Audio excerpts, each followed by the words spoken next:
നമസ്കാരം, പ്രവാസി മലയാളിയിലേക്ക് സ്വാഗതം. മസ്കറ്റിൽ നിന്ന് ഒരു ദുരന്ത വാർത്തയാണ് ഇപ്പോൾ പുറത്തു വരുന്നത്. മസ്കറ്റ് കോൺക്രീറ്റ് പൈപ്പിനുള്ളിൽ 6 പ്രവാസികളായ തൊഴിലാളികൾ മരിച്ച നിലയിൽ കണ്ടെത്തിയിരിക്കുന്നു. സബ്വിലാസത്തിൽ എയർപോർട്ട് ഹൈറ്റ്സിലാണ് തൊഴിലാളികൾ അപകടത്തിൽപ്പെട്ടതെന്ന് റോയൽ ഒമാൻ പോലീസ് ഇപ്പോൾ അറിയിച്ചിട്ടുണ്ട്. മരിച്ചവർ ഏഷ്യക്കാരാണ് എന്ന് മാത്രമാണ് ഇപ്പോൾ പോലീസ് പുറത്തുവിടുന്ന ഏക വിവരം. ഇവർ ഏത് രാജ്യക്കാരാണ്, ഇന്ത്യക്കാരാണോ എന്നുള്ളതൊക്കെ സംബന്ധിച്ചുള്ള വിവരങ്ങളൊന്നും ഇതുവരെയും പുറത്തുവിട്ടിട്ടില്ല. ഏഷ്യയിലുള്ളവർ എന്ന് തന്നെയാണ് പുറത്തുവരുന്ന വിവരങ്ങൾ. ഇവർ ഏത് രാജ്യക്കാരാണെന്നോ ഇവരെക്കുറിച്ചുള്ള കൂടുതൽ വിവരങ്ങളൊന്നും പോലീസ് ഇതുവരെയും പുറത്തുവിടാത്തത് വലിയ രീതിയിലുള്ള ആശങ്കകൾക്ക് ഇപ്പോൾ വഴിവെച്ചിട്ടുണ്ട്.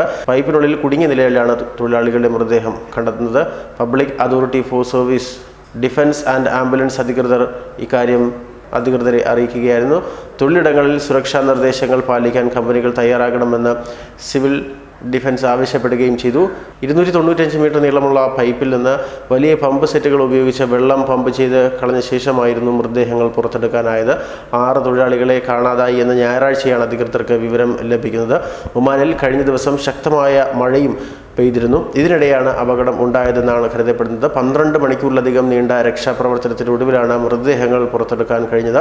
അപകട സ്ഥലത്തു നിന്നുള്ള ചിത്രങ്ങൾ public authority four civil defence and ambulance ഇതുവരെയും പുറത്തുവിട്ടിട്ടില്ല എന്നുള്ളതും ഏറെ ആശങ്കകരമാകുന്നു. മറ്റൊരു വസ്തുത എന്നുള്ളത്, ഇവർ ഏത് രാജ്യക്കാരാണ് എന്നുള്ള കൃത്യമായ വിവരം ഇതുവരെയും ലഭിച്ചിട്ടില്ല. ആ വിവരങ്ങളൊന്നും തന്നെ അധികൃതർ പുറത്തുവിടുന്നില്ല എന്നുള്ളതാണ്. മരിച്ചവർ ഏഷ്യക്കാരാണ്, അതുമാത്രമാണ് ആകെ പുറത്തുവിട്ടിരിക്കുന്ന വിവരം. എന്തായാലും വലിയ രീതിയിലുള്ള ആശങ്കയിലാണ് ഇപ്പോൾ പ്രവാസി ലോകം.